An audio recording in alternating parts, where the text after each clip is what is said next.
Picture this, a limestone palace rising from the banks of the Rouge River in Dearborn, Michigan, its 56 rooms glowing in the twilight of autumn 1915, smoke curling from chimneys as servants moved through hidden corridors behind the walls, their footsteps muffled by carpets no guest would ever walk upon, their faces invisible to the industrialists and presidents who gathered in gilded drawing rooms above. And somewhere in this labyrinth of power and secrecy, there existed spaces that even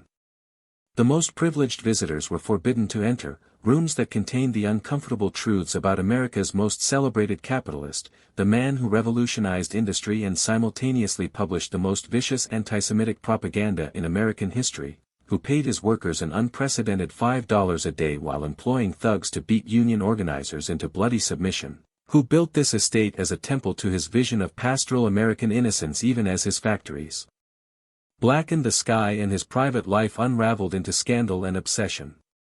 This is the story of Fair Lane, Henry Ford's estate, but more importantly, it is the story of what these walls were designed to hide, the rooms no one was allowed to enter, the wing of American industry's soul that was forever locked away from public view, and the dark truth that no amount of limestone and landscaping could fully conceal, that the man who gave America mobility had constructed an empire built on contradictions so profound, hypocrisies so vast, and secrets so explosive that they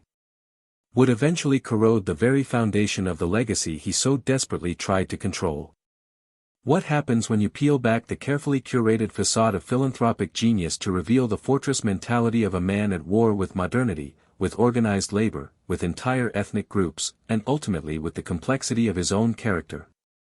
What do you find in the rooms that were kept locked, in the relationships that were hidden, in the machinery of violence and suppression that hummed beneath the surface of bucolic gardens and innovative hydroelectric plants? This is not a story about innovation, though innovation features prominently, nor is it merely a tale of architectural ambition, though Fair Lane represented one of the most technologically advanced private residences in America, designed in collaboration with Thomas Edison himself. Its powerhouse generating electricity from the river that Ford believed symbolized the pure American frontier spirit he was simultaneously destroying through mass industrialization. This is a story about the rooms we are never supposed to enter, the forbidden wing of the American dream, where the machinery of wealth creation grinds against the machinery of human dignity, where genius curdles into prejudice, where the desire for control becomes a pathology, and where the estate itself transforms from a home into a monument to one man's desperate need to seal himself off from the very world he had reshaped. Who was allowed past the velvet ropes of Fair Lane's public spaces, and who understood that beyond those beautiful reception rooms lay darker territories where the true business of empire was conducted?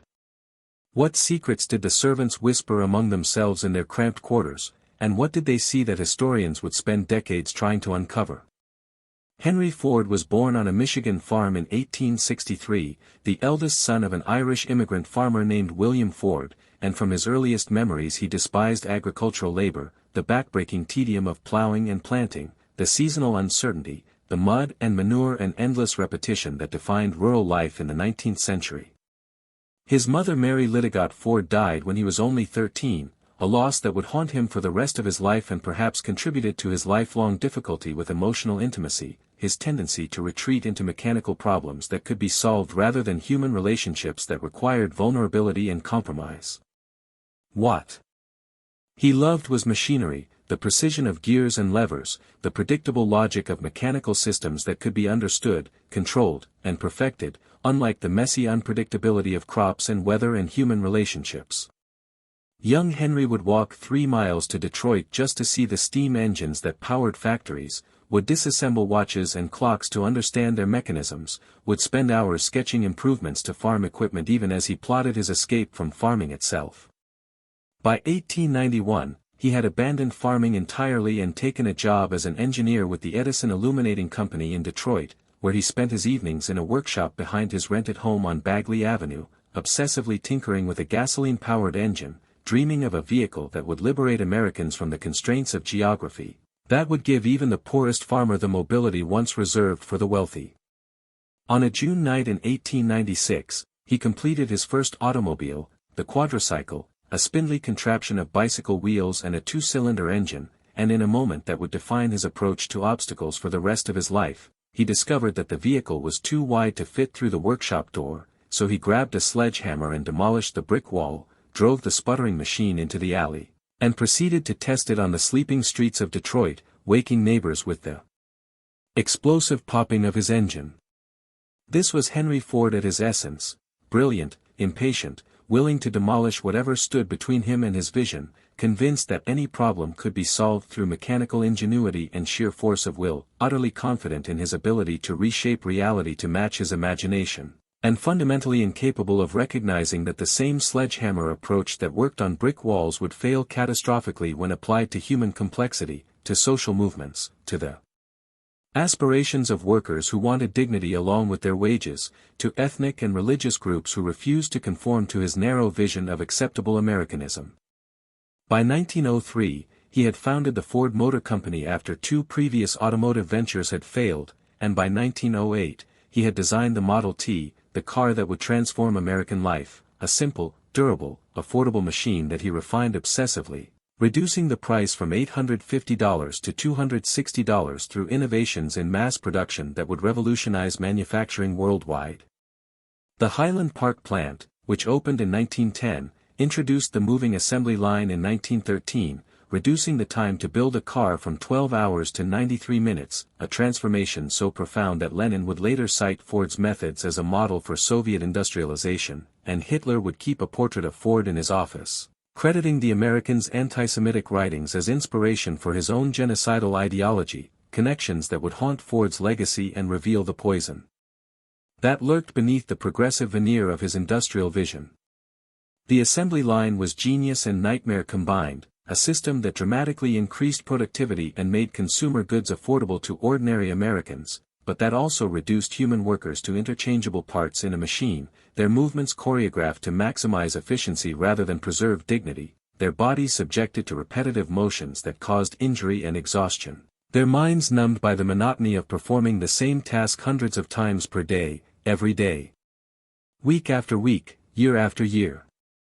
Workers at Highland Park had astronomical turnover rates in the early years, with some estimates suggesting that Ford had to hire 52,000 workers annually just to maintain a workforce of 14,000, because men would work the line for a few weeks or months and then quit, unable to endure the dehumanizing pace, the mechanical tyranny of the conveyor belt that never stopped, that demanded absolute conformity to its rhythm, that transformed human beings into extensions of the machinery they operated. In January 1914, Ford announced that he would pay his workers $5 for an 8-hour day, doubling the prevailing wage and reducing the workday from 9 hours, a move that made international headlines and established Ford as a champion of the working man, a capitalist who understood that well-paid workers could afford to buy the products they manufactured, creating a virtuous cycle of consumption and production that would lay the foundation for the American middle class. Newspapers around the world celebrated Ford's announcement. Socialists and progressives hailed it as proof that enlightened capitalism could solve the labor problem. Thousands of men descended on Highland Park hoping for jobs, and Ford's public image transformed overnight from successful industrialist to visionary social reformer, from mere businessman to philosopher king who had discovered the secret to industrial harmony. But this narrative of benevolent capitalism concealed a darker reality that Ford worked diligently to suppress. The $5 day came with strings attached, invasive strings that extended into the most private corners of workers' lives, strings that would be pulled by the newly created Ford Sociological Department, an Orwellian institution that dispatched investigators into workers' homes to inspect their living conditions, question their wives, examine their bank accounts, and enforce a moral code that prohibited alcohol, gambling, and behaviors deemed un-American. Workers could be fired for taking in boarders, for speaking languages other than English at home, for failing to maintain gardens or sending their children to work instead of school, for being divorced or separated from their wives, for having dirty homes or inadequate furniture, for any of dozens of infractions against Ford's personal vision of proper working-class morality. These investigations were particularly aggressive toward immigrant workers, especially those from Southern and Eastern Europe, the Italians and Poles and Russians and Hungarians whom Ford viewed with suspicion bordering on contempt, believing they needed to be Americanized, civilized, brought into conformity with his vision of proper Anglo-Saxon Protestant values. The sociological department employed 50 investigators at its peak, men who would show up unannounced at workers' homes, who would interview neighbors about employees' drinking habits, who would demand to see marriage certificates and bank books, who wielded the power to determine whether a man qualified for the $5 day or would be relegated to the standard wage, a power that gave Ford's company unprecedented control over workers' private lives and established a level of corporate surveillance that presaged later totalitarian systems. The $5 day was not generosity but control, a wage premium exchanged for submission to Ford's paternalistic authority, for the surrender of privacy and autonomy, and for thousands of workers it represented a Faustian bargain in which economic security came at the cost of dignity and freedom, a compromise that they made because $5 a day was enough to feed their families, to save for the future, to grasp at the American dream even if it meant allowing their employer to dictate how they should live, what language they should speak in their own homes, whether their housekeeping met the standards of inspectors who represented a corporation that had decided it knew better than workers themselves how they should organize their personal lives. By 1913, as the Model T was conquering America and Ford was becoming one of the wealthiest men on earth, he and his wife Clara decided to build a new home, a final estate that would reflect their success and serve as a retreat from the pressures of industry, a place where Ford could indulge his increasingly nostalgic fantasies about rural American life even as his factories were obliterating that way of life forever. They had lived in various homes in Detroit, each larger than the last as Ford's fortune grew, but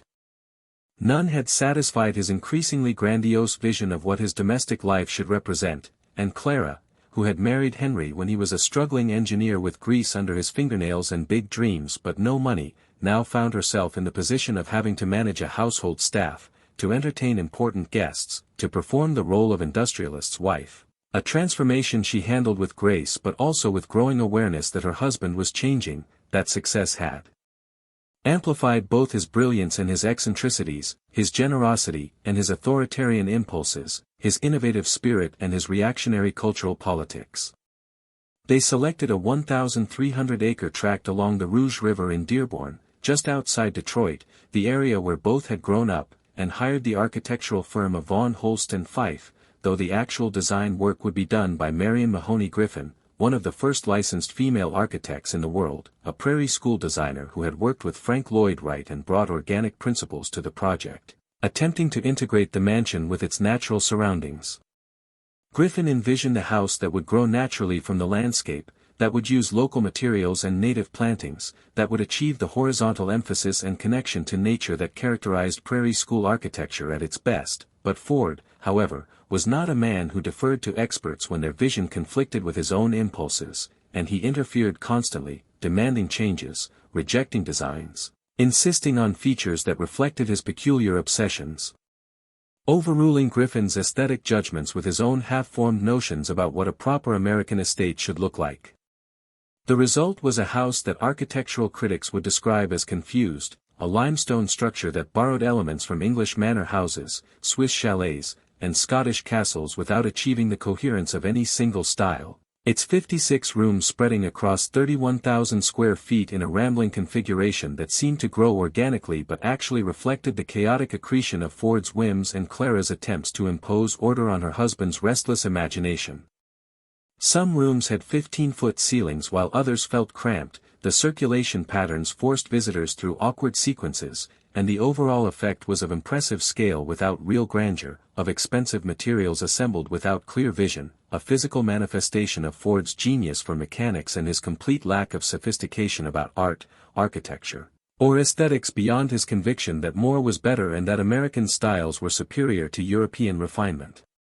The house was named Fair Lane after an area in County Cork, Ireland, where Ford believed his grandfather had been born, though historians would later establish that the connection was spurious, just one of many myths Ford invented to give himself a more romantic heritage than his actual background as the son of a struggling farmer, but the name stuck, and Fair Lane became synonymous with Ford's vision of pastoral aristocracy, an American landed estate that would rival the great houses of Europe.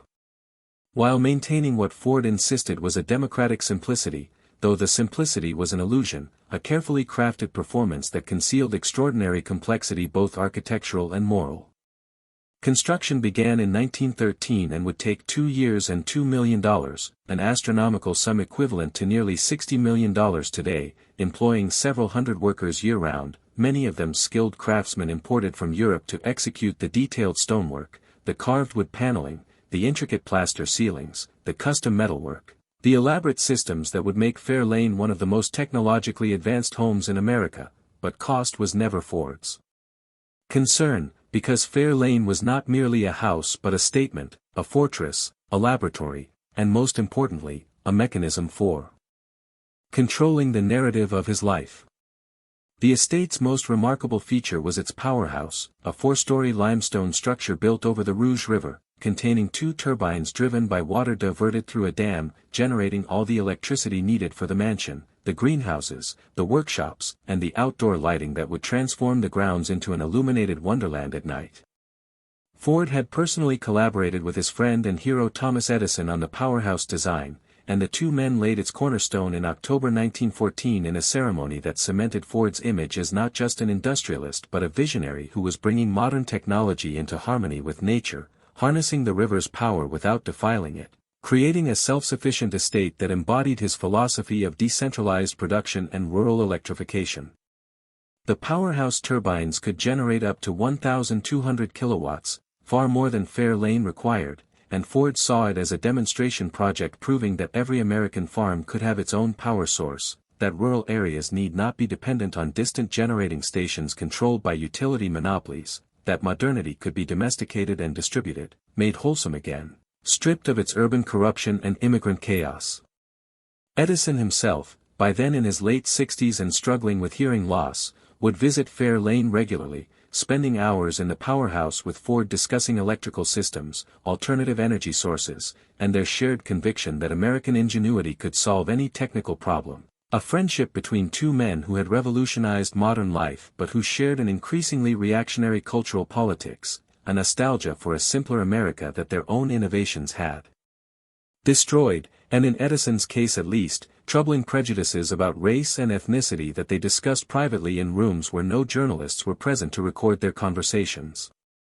The powerhouse turbines hummed 24 hours a day, and Ford would often bring visitors to stand in the machine room, shouting over the roar of the water to explain how he was demonstrating that every American farm could have its own power source, that rural areas need not be dependent on distant generating stations controlled by utility monopolies, that modernity could be domesticated and distributed, made wholesome again, stripped of its urban corruption and immigrant chaos.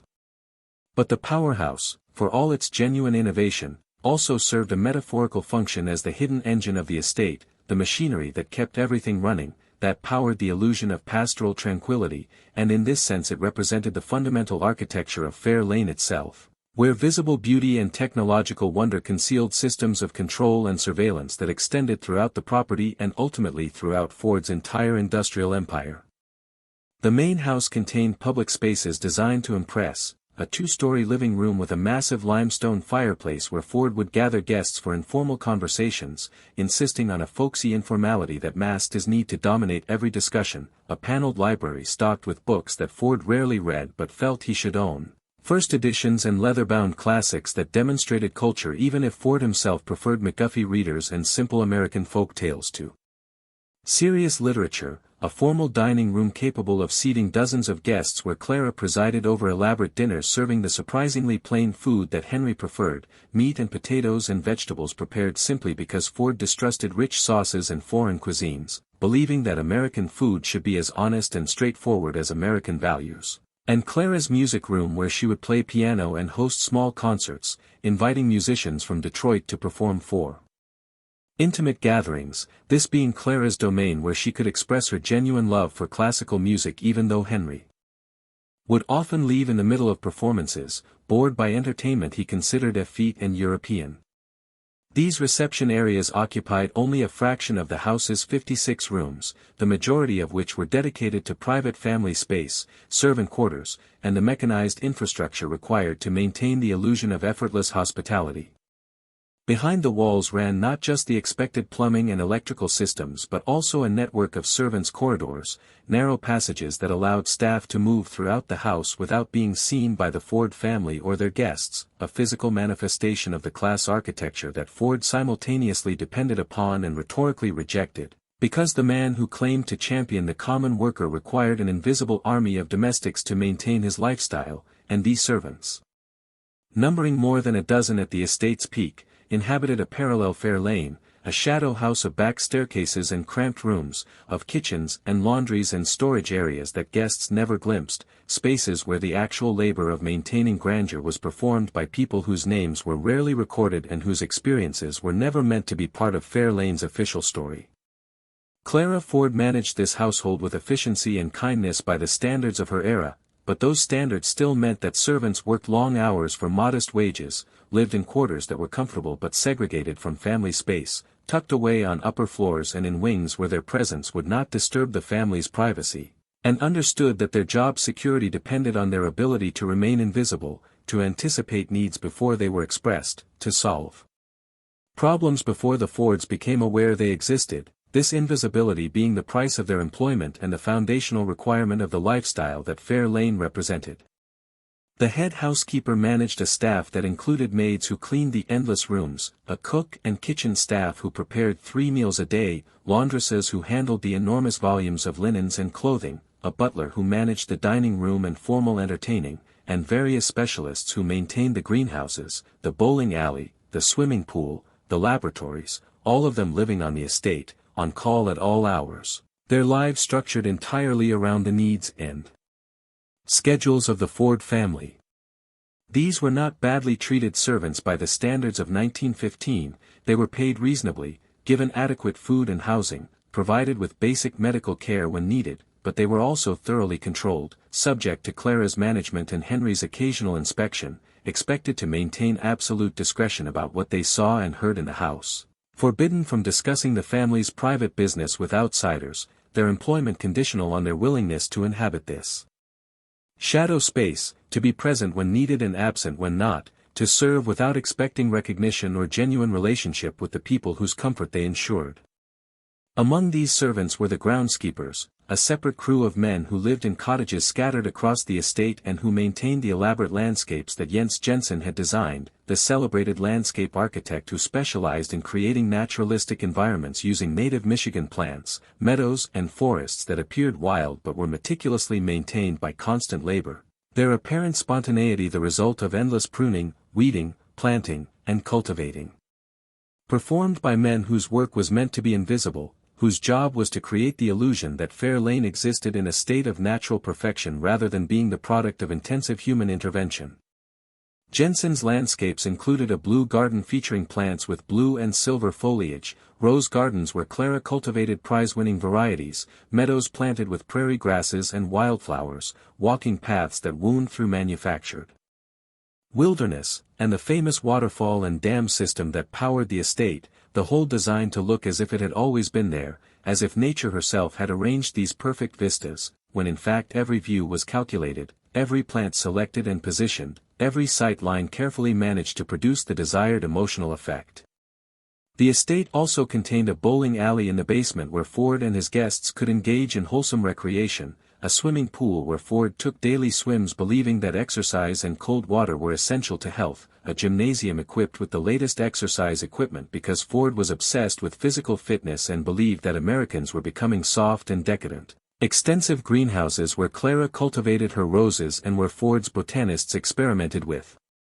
plant genetics and the industrial uses of agricultural products, and most tellingly, a laboratory workshop where Ford could tinker with mechanical projects, where he could escape the pressures of running a company and the obligations of social life and return to his first love, working with his hands on problems that had clear solutions, because even in his palace he could not escape the compulsion to work with his hands, to disassemble and rebuild, to prove to himself that he remained at his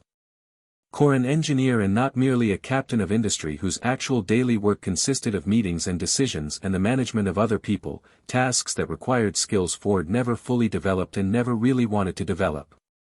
In this workshop, Ford would spend hours alone or with a few trusted mechanics, experimenting with tractors, tinkering with ways to extract rubber from goldenrod plants, developing ideas for using soybeans as industrial materials, pursuing projects that sometimes yielded genuine innovations but more often served as therapy, as escape from the human complications of his business and family life into the mechanical clarity of gears and engines that behaved predictably, that responded to force and adjustment without the emotional messiness of human relationships.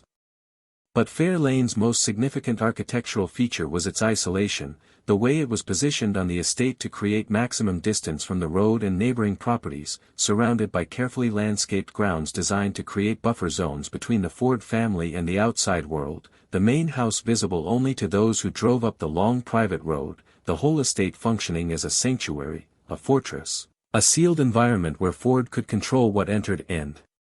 what left, who had access and who was excluded, what stories were told and what truths were suppressed. This isolation was not merely aesthetic but strategic, because Ford was by 1915 one of the most famous and controversial men in America, beloved by millions for making automobiles affordable but reviled by business elites for his labor policies, by militarists for his pacifism during World War I when he funded a peace ship to Europe in a naive attempt to end the war through negotiation, by many immigrants for his aggressive Americanization programs, and increasingly by himself for reasons he could not fully articulate, a growing paranoia that would eventually manifest in the most destructive episode of his public life, the publication of anti-Semitic propaganda that would irreparably taint his legacy and reveal the darkness that Fair Lane's beautiful facade was constructed to conceal. Henry and Clara moved into Fair Lane in January 1916, though the house was still being finished, still being adjusted to accommodate Ford's changing notions of how he wanted to live, because despite his genius for mass production and standardization, for reducing the Model T to a perfected formula that would remain essentially unchanged for nearly 2 decades, he could never achieve the same clarity in his personal life, never quite determine what he wanted from domesticity, never find peace in the home he had built as a refuge from the world. He had transformed. The Fords would live at Fair Lane for the rest of their lives, Henry until his death in 1947 and Clara until 1950, 35 years during which the estate functioned simultaneously as a family home where their son Edsel and his children would visit regularly, where grandchildren would play on the lawns and swim in the pool and receive extravagant gifts from a grandfather who showed more warmth to them than he ever had to their father, as a symbol of industrial success that Ford would showcase to visiting dignitaries and journalists when he wanted to demonstrate his arrival among America's aristocracy, as a center for entertaining business associates and powerful politicians including presidents who sought Ford's endorsement and financial support, and most secretly, as the headquarters for Ford's increasingly bizarre and disturbing personal campaigns, the command center from which he would launch assaults on his perceived enemies, the room where he would make decisions that ruined lives and spread hatred, the fortress from which he conducted a private war against modernity, against organized labor, against Jewish Americans, against anyone who threatened his vision of what America should be. Throughout the 1910s, as Ford's wealth multiplied exponentially, as the Model T became ubiquitous on American roads selling more than 15 million units by the time production ceased in 1927, as the Highland Park plant demonstrated the revolutionary potential of mass production and Ford became a global icon whose face was as recognizable as any president or movie star, Ford himself was evolving from a brilliant engineer into something more complicated and troubling, a man whose immense success had convinced him that his mechanical genius extended to all domains of human activity, that his intuitions about society and politics and morality were as valid as his insights into manufacturing efficiency, and this intellectual arrogance, combined with a deep vein of paranoia and cultural resentment, would lead him into the darkest chapter of his life, one that would unfold during the years at Fair Lane and would transform his home into the command center for an assault on American Jews so vicious that it would earn him the admiration of Adolf Hitler and forever stain his legacy with genocidal associations.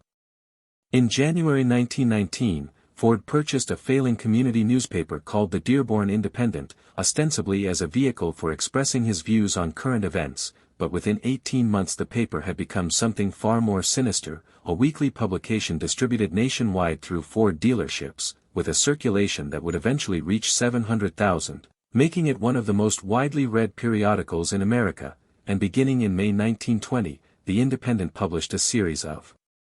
articles titled The International Jew, The World's Problem, a prolonged exercise in anti-Semitic conspiracy theory that blamed Jewish bankers and business leaders for virtually every social ill that troubled Ford, from World War I, which he convinced himself had been instigated by Jewish financiers for profit, to the degradation of American popular culture, which he believed Jews were deliberately corrupting through their control of Hollywood studios and the music publishing industry, to the labor unrest that was spreading through American industry in the aftermath of the Russian Revolution, which he attributed to Jewish radicals and Bolsheviks rather than to legitimate worker grievances about wages and working conditions and the denial of collective bargaining rights. The articles, written primarily by William J. Cameron, one of Ford's editors and a former Presbyterian minister who brought religious fervor to his antisemitism, but reflecting ideas that Ford himself had been expressing privately for years to anyone who would listen, drew heavily on the Protocols of the Elders of Zion, a notorious anti-Semitic forgery that purported to document a Jewish conspiracy to achieve world domination through control of banking, media, and government, a hoax that had been created by Russian secret police in 1903 and thoroughly debunked by journalists in 1921, but that Ford either believed was genuine or found useful enough to promote despite its fraudulent origins and the overwhelming evidence that it was a fabrication designed to incite hatred.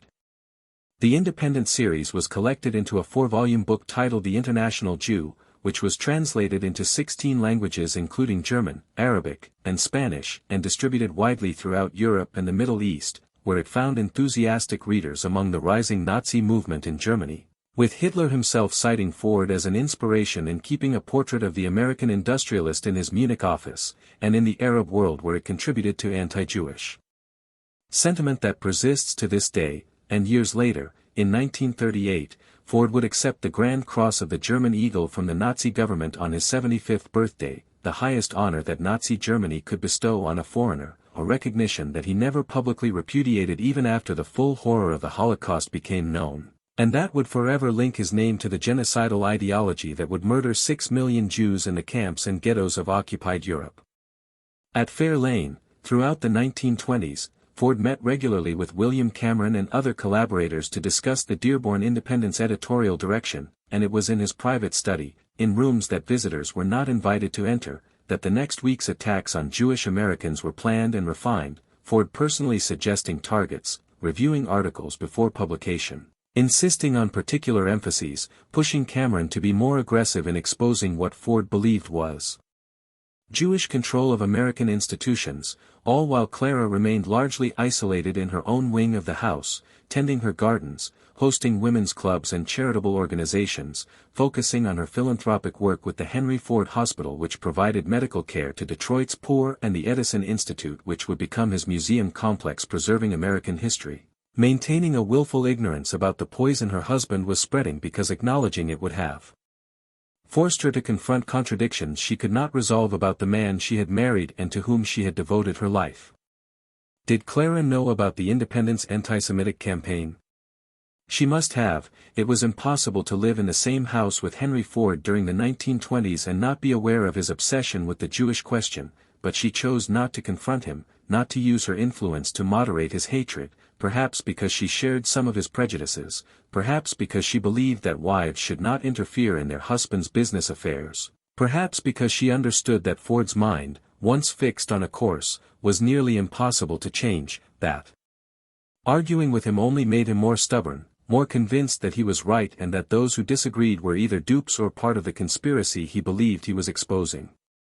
The Dearborn Independent campaign sparked immediate and sustained outrage from Jewish organizations including the American Jewish Committee and the Anti-Defamation League, from civil liberties groups including the ACLU, and from many prominent Americans including President Woodrow Wilson and former President William Howard Taft who recognized the articles for what they were: incitement to hatred that was dangerous in any context but particularly so in a nation with a history of anti-immigrant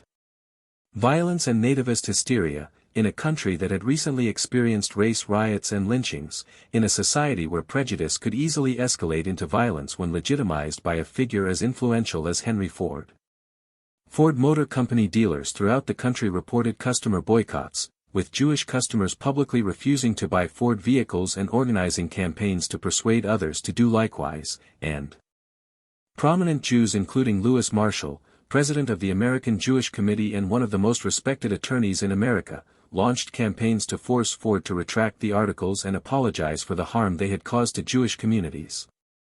Ford initially refused, claiming freedom of speech and insisting that he was merely telling truths that others were too afraid to confront, that he was performing a public service by exposing Jewish influence, that his critics were proving his point by trying to silence him, but the pressure intensified when attorney Aaron Shapiro filed a libel suit against Ford in 1925, after the Independent had specifically attacked him by name, accusing him of leading a Jewish conspiracy to control American agriculture by organizing farmers' cooperatives that Shapiro had indeed helped establish but for perfectly legitimate economic reasons having nothing to do with ethnic conspiracies. When the Shapiro case finally came to trial in March 1927, it threatened to become a public spectacle in which Ford would be forced to testify under oath about his sources and his motives, to defend in open court his claim that an international Jewish conspiracy was threatening Christian civilization, a prospect that terrified Ford because he knew his anti-Semitic theories could not withstand rigorous cross-examination, that his conviction that Jews controlled international finance and were deliberately undermining Christian civilization would sound unhinged when articulated in a courtroom rather than in the editorial pages of his personal newspaper, that he would be exposed as relying on forged documents and conspiracy theories rather than credible evidence. Ford's attorneys tried every tactic to delay or dismiss the case, and when those efforts failed and Ford's testimony became imminent, something extraordinary happened. Ford claimed to have been in an automobile accident that left him too injured to testify, an accident that many historians believe was staged or at least exaggerated to provide him an excuse to avoid the witness stand. In July 1927, facing the prospect of devastating testimony and sensing that the tide of public opinion had turned decisively against him, Ford suddenly agreed to an out-of-court settlement and issued a public apology written by Lewis Marshall, in which he claimed that he had been unaware of the Independent's anti-Semitic content, a lie so transparent that no one believed it, that he had been misled by subordinates who had published the articles without his knowledge or approval, another fiction, contradicted by extensive evidence of Ford's personal involvement, and that he deeply regretted any harm his newspaper had caused to Jewish Americans, a statement of remorse that he would later essentially repudiate through his continued private expressions of anti-Jewish sentiment and his acceptance of Nazi honors a decade later.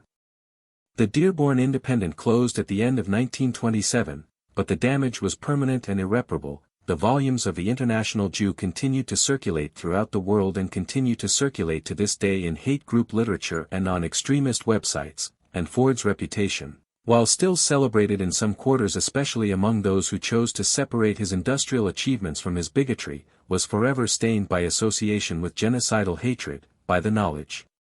that his words had inspired and legitimized antisemitism not just in America but globally, that his writing had provided intellectual cover for Hitler's rise to power and had contributed, however indirectly, to the ideological foundation of the Holocaust.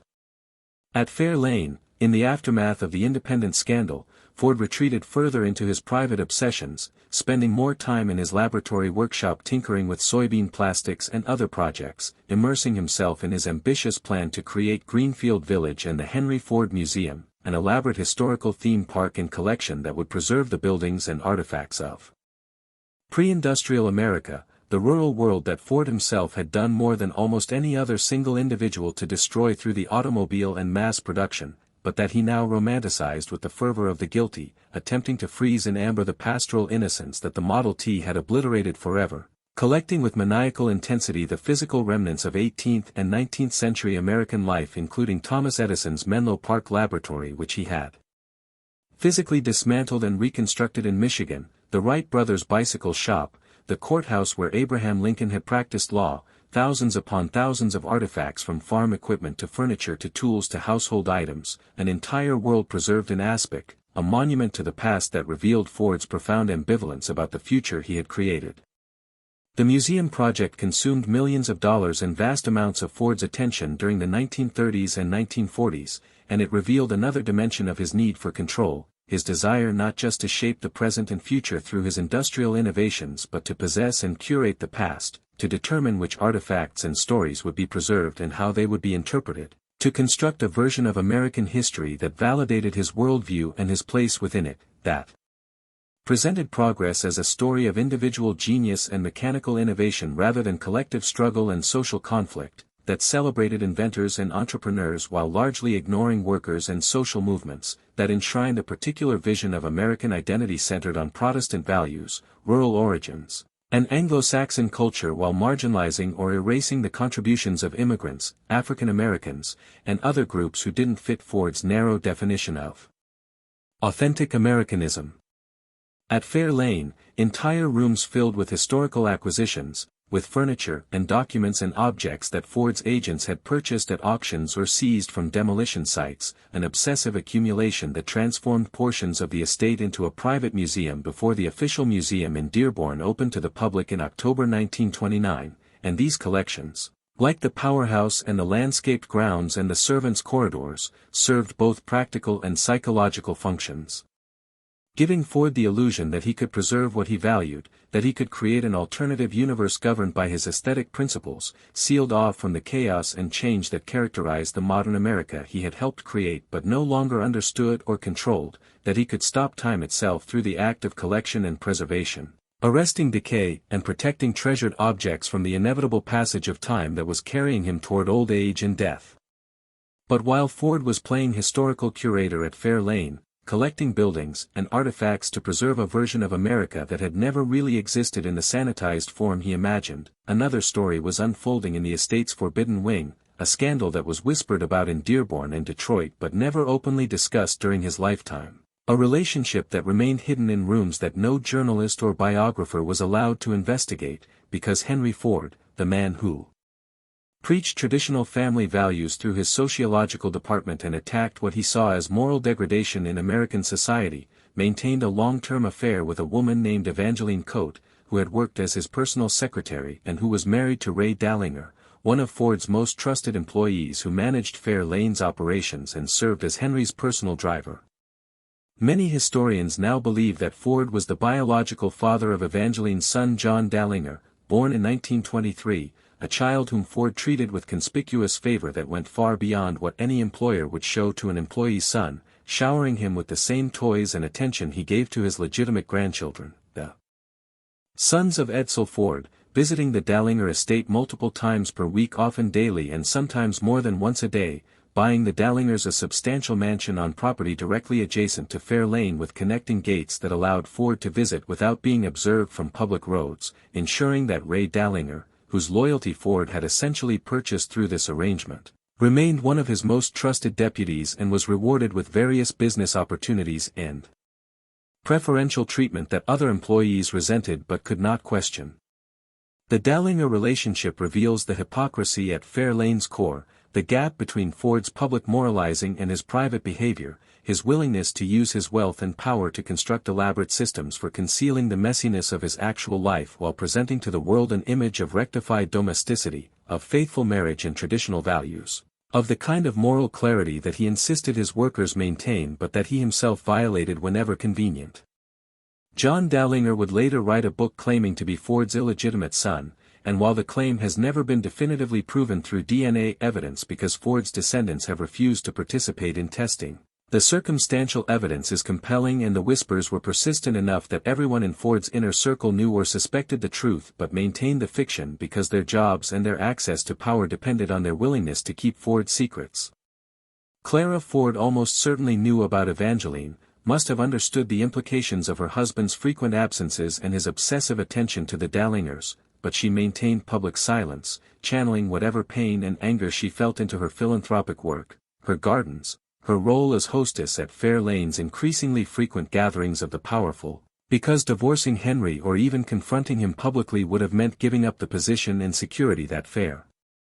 Lane represented, would have meant acknowledging that the life they had built together was founded on a lie, that her marriage was a performance maintained for public consumption rather than a genuine partnership, and so she chose to inhabit her wing of the house, to maintain her dignity through strategic blindness, to become in effect a prisoner of the estate's grandeur, trapped by the very walls that were supposed to represent her success and her arrival in American society.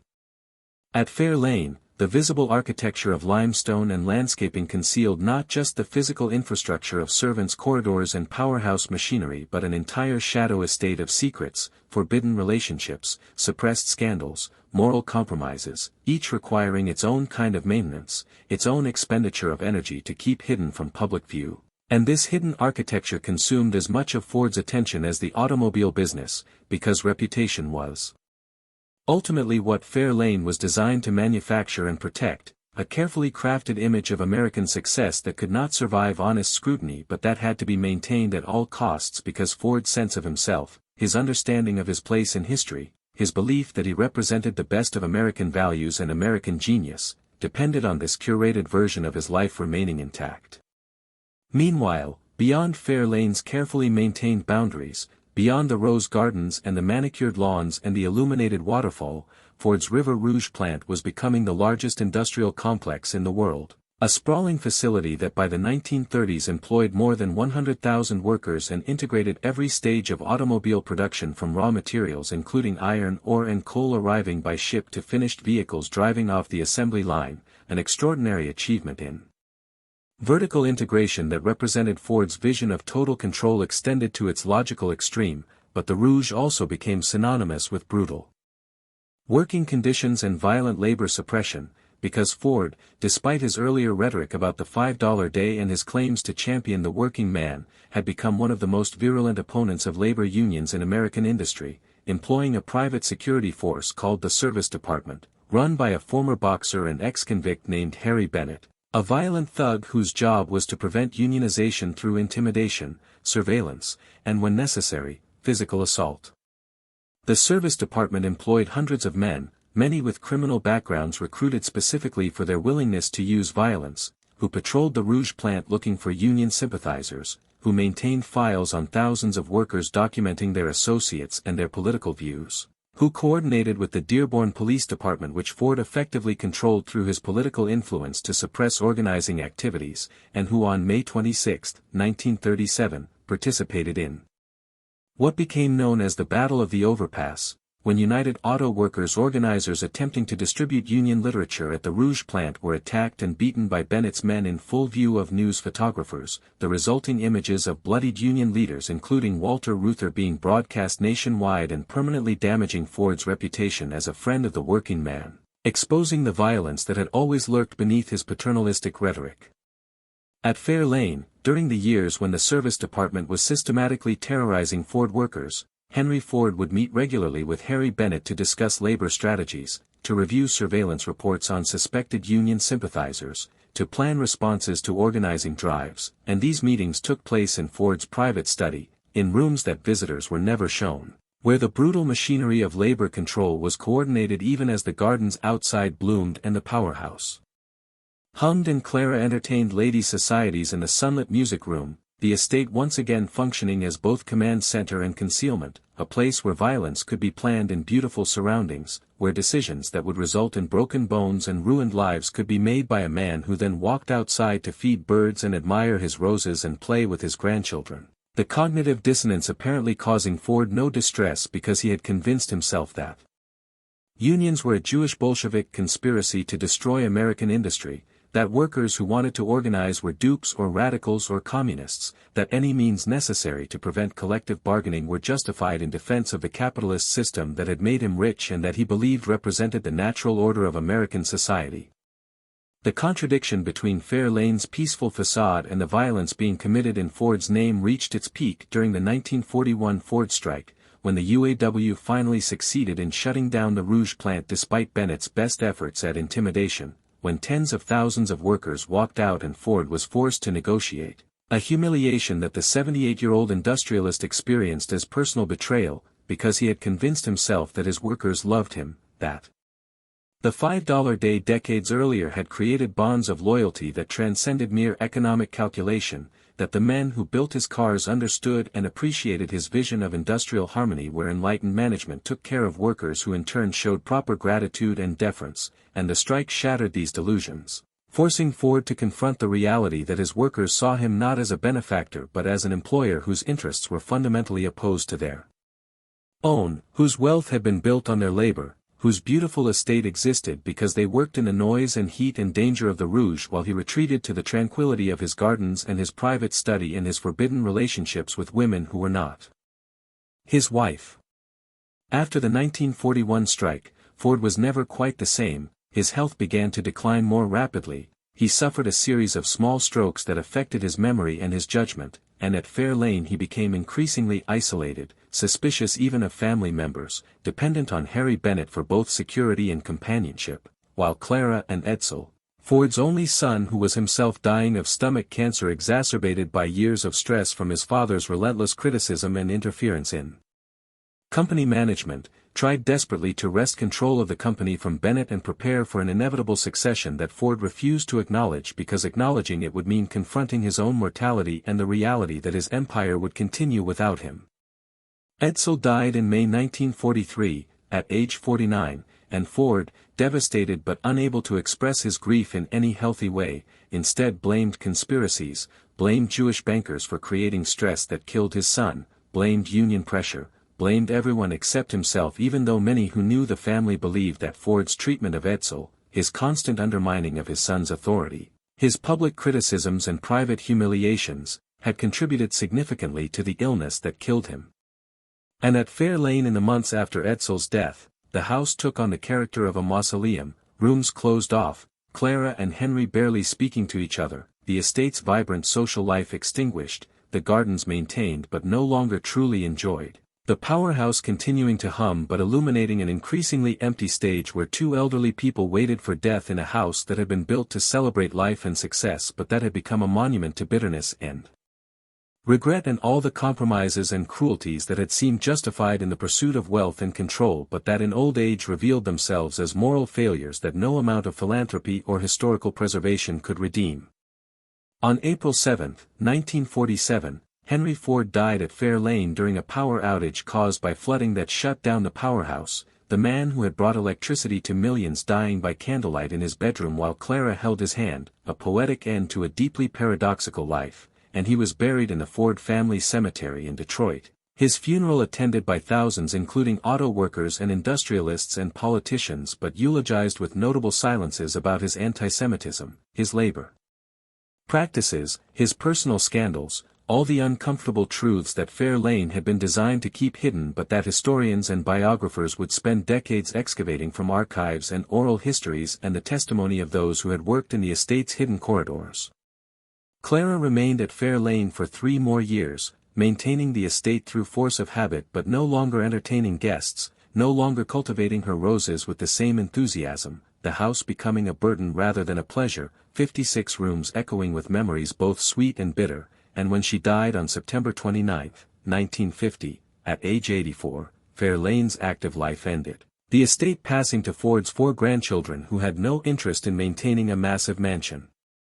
requiring dozens of staff and enormous operating costs, and in the years immediately following Clara's death, nearly everything in the house was sold at auction, the furniture and artwork and personal effects that had filled Fair Lane for 35 years were dispersed to collectors and dealers, the rooms emptied of the objects that had made them lived-in spaces rather than museum galleries. Fair Lane transforming from home to empty shell, its hidden architecture suddenly exposed because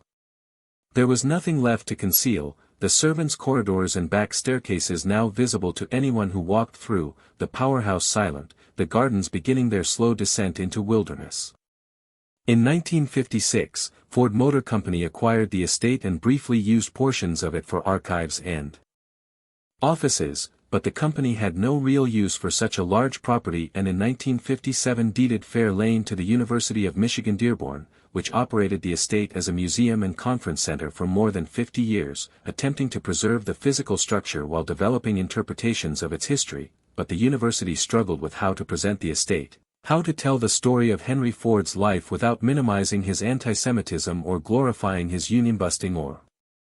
ignoring his genuine innovations, how to acknowledge both the grandeur and the darkness, the brilliance and the bigotry, how to let visitors into the rooms that Ford had tried to keep forbidden without either condemning him entirely or absolving him of responsibility for the hatred he spread and the violence he authorized. In 2010, facing severe budget constraints during Michigan's economic crisis, the university transferred Fair Lane to a partnership that eventually led to the establishment of an independent nonprofit, the Henry Ford Estate, specifically created to manage Fair Lane's restoration and reinterpretation, and throughout the 2010s and into the 2020s. This organization has been working to restore the main house to its 1919 appearance, the period immediately after the Fords moved in and before later modifications, while simultaneously developing new interpretive programs that confront the full complexity of Ford's legacy, that tell stories about the servants who kept the estate running and whose labor was essential but invisible, about the violence at the Rouge plant and the service department's reign of terror, about the Dearborn Independent and the International Jew and Ford's role in legitimizing anti-Semitism globally, about Evangeline Dallinger and the forbidden relationships that contradicted Ford's public moralizing, about everything that Fair Lane was built to hide, because only by opening these forbidden rooms, by exposing the hidden architecture of wealth and power and moral compromise, can the estate serve any purpose beyond nostalgia for a past that never existed in the sanitized form that Ford tried to manufacture and that his admirers continue to promote. Today, Fair Lane stands closed to the public for extensive restoration work, its grounds open to visitors who can walk the paths and admire the landscapes and see the powerhouse from outside, but its interiors remain under construction, workers carefully stripping away later modifications to reveal original finishes and materials. Historians combing through archives at the Benson Ford Research Center to document not just Henry and Clara's lives but the experiences of the dozens of servants and groundskeepers whose labor made Fair Lane possible, researchers investigating the full extent of Ford's anti-Semitic activities and tracking the international distribution and impact of the International Jew which continues to circulate in hate group literature, curators preparing exhibitions that will present Fair Lane not as a simple monument to American innovation but as a complex site where ambition and hatred, genius and prejudice, public philanthropy and private scandal coexisted within the same limestone walls, where the rooms that were forbidden during Ford's lifetime can finally be entered and understood as part of the complete story rather than sanitized from the historical record.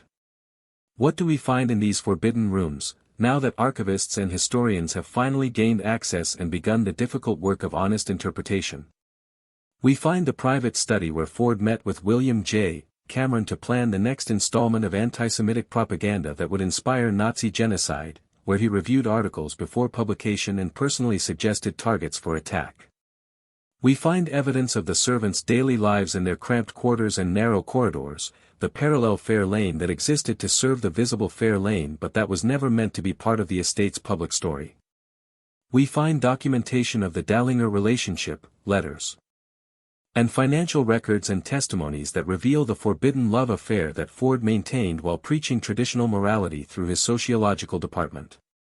We find records of meetings with Harry Bennett to coordinate violence against union organizers, surveillance reports on Ford workers suspected of union sympathies, evidence of the systematic campaign of intimidation that made Ford Motor Company the last major auto manufacturer to recognize the UAW.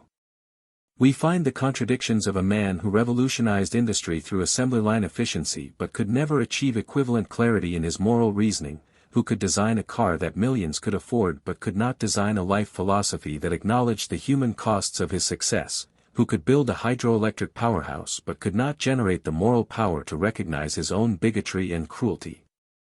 We find, ultimately, a mirror that reflects not just Ford's failings but America's own unresolved contradictions about wealth and power, about the price we are willing to pay for innovation and economic growth, about the uncomfortable relationship between industrial progress and social justice, about the way we construct monuments to our heroes while trying to hide the evidence of their crimes, about the rooms we collectively agree not to enter because what they contain would force us to reconsider narratives we prefer to keep simple, stories we tell ourselves about American exceptionalism and the benevolence of capitalism and the neutrality of technology. Fair Lane is important not despite its forbidden rooms but because of them, because it represents the full complexity of American capitalism in the early 20th century, the genuine achievements and the moral failures that were not separate phenomena but intimately connected, the innovation and the exploitation that funded each other, the philanthropy and the hatred that coexisted in the same mind, all contained within the same estate, all part of the same story, all necessary to understand. If we want to honestly assess the legacy of industrialization and the costs of the world that Henry Ford helped create, a world of unprecedented mobility and material abundance built on foundations of labor exploitation, ethnic hatred, and the systematic suppression of workers' rights to organize collectively for better conditions. The estate stands today as a monument not to Ford's genius alone but to the hidden architectures of power that exist in every society, the way wealth insulates the wealthy from accountability even as it grants them platforms to spread hatred, the way success breeds the delusion that mechanical aptitude translates into moral authority and that business acumen qualifies one to pronounce on questions of culture and ethnicity and social organization, the way beautiful gardens and innovative Powerhouses and limestone facades can disguise the machinery of violence and prejudice that operates behind closed doors, the way domestic tranquility in one location depends on brutal exploitation in another, the way Fair Lane's peace required the Rouge plant's violence, the way Clara's roses bloomed because servants worked invisibly, the way Henry's reputation as a genius depended on suppressing evidence of his moral failures. And perhaps most importantly, Fair Lane reminds us that the rooms we are told we cannot enter are always the ones most worth investigating, because they contain the truths that someone powerful decided should remain hidden, the evidence that complicates hero worship and forces more sophisticated understanding, the documents and spaces and relationships that reveal how estates like Fair Lane were built not just on engineering vision but on invisible labor, not just on innovation but on suppression of those who challenged the industrialists' absolute authority, not just on dreams of progress but on hatred of those who appeared to threaten the dreamer's vision of what America should become, a vision that was ultimately narrow, exclusionary, and profoundly undemocratic despite Ford's rhetoric about serving the common man.